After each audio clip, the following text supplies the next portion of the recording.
I'm so excited that we're gonna be roommates. Me too. Somebody has to teach you style.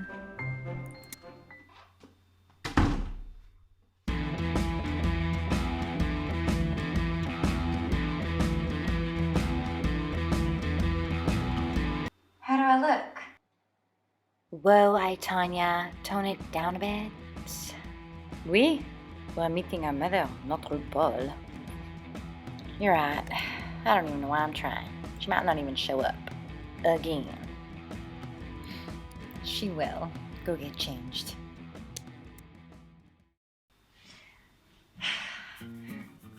I wonder what she looks like. Oh, if she'll even recognize us. I hope she's kind to animals. Maybe she's like super Brit. It's her. Pearl, we're starting.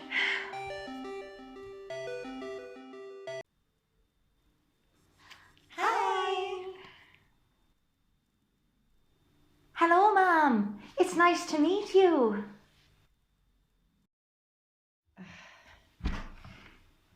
The audio button is not working. She cannot hear us. Shut the front door. Our mother's ugly. Oh, never mind. We just couldn't hear her. Hello, Tiffany. I prefer the term aging gracefully. Hi, Isla. Lovely to meet you too, my darling. I only see 3 of you. Where's Pearl? I'm right here.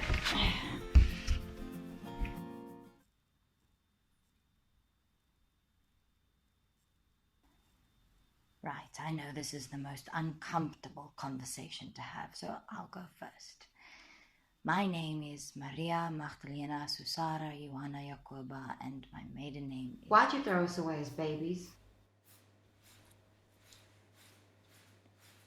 Real subtle, Pearl. I'm so sorry. My sister is special. I think being raised by wolves has made her like super socially retarded. Oh, this is funny to you.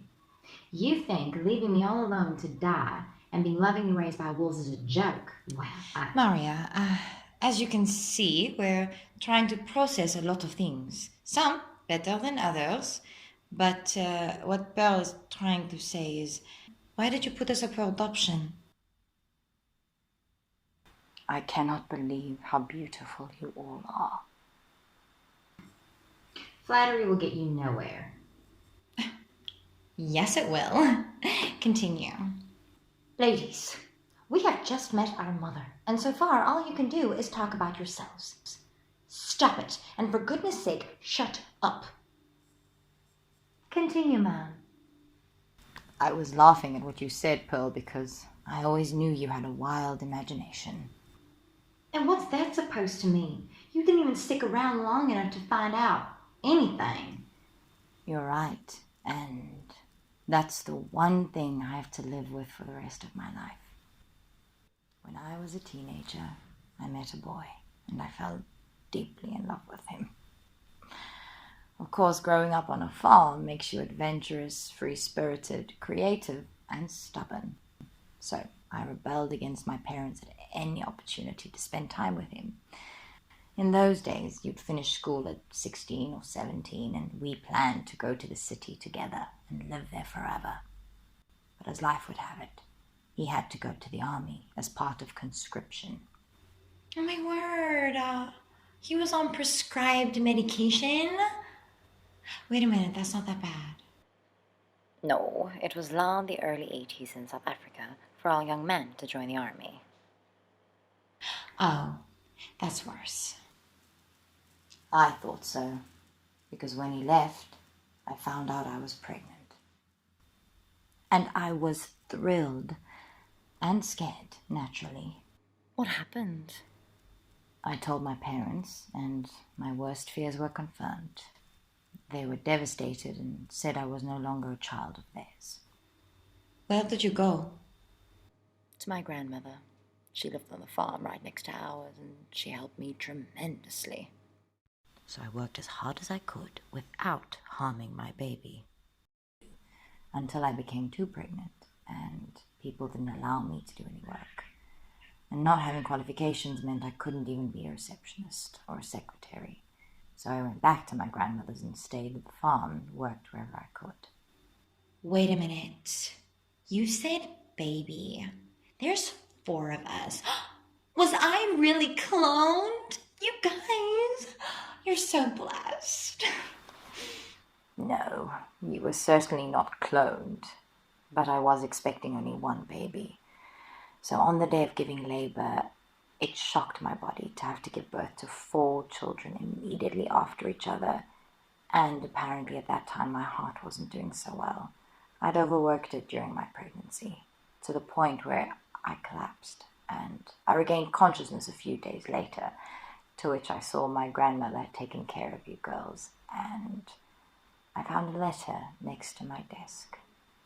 It informed me that my boyfriend had died at gunshot.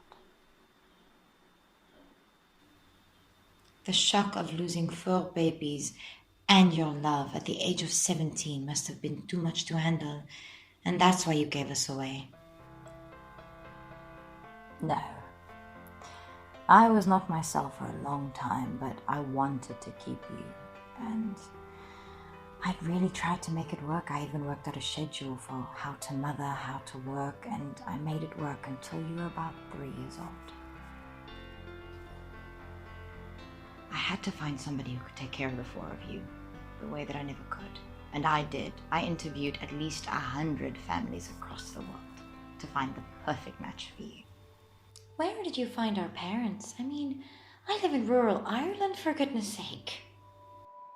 I found your parents through lovely friends of mine who live in London.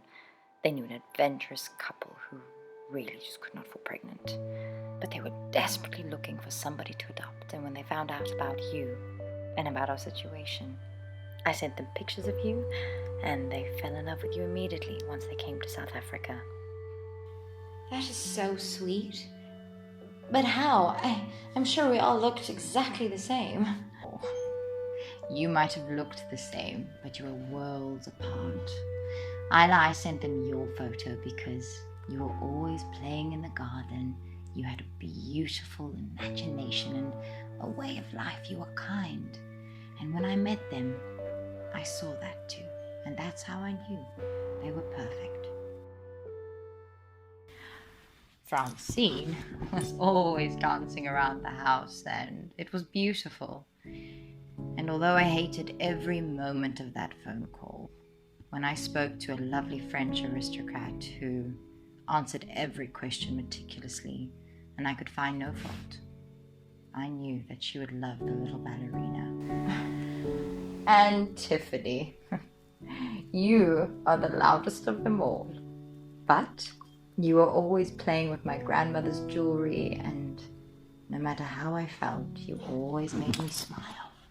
So I knew you needed somebody special, somebody who could take care of you and give you things that I never could, somebody who could protect you. I found your father on an international adoption agency, and he was perfect. He had a very successful security company, and he loved you from the moment he met you. The security company that Daddy uses as a cover-up for his secret agency. Clever Daddy. And me? Why was I the last to go? Because out of all of my daughters, Pearl, you are by far the strongest. Those wolves you think that raised you were my grandmother's huskies. You would chase them around every day outside and play for hours. Oh, I could never get you clean for more than 5 minutes. And every night before I tucked you into bed, you would tell me all about the wonderful adventures you went on that day.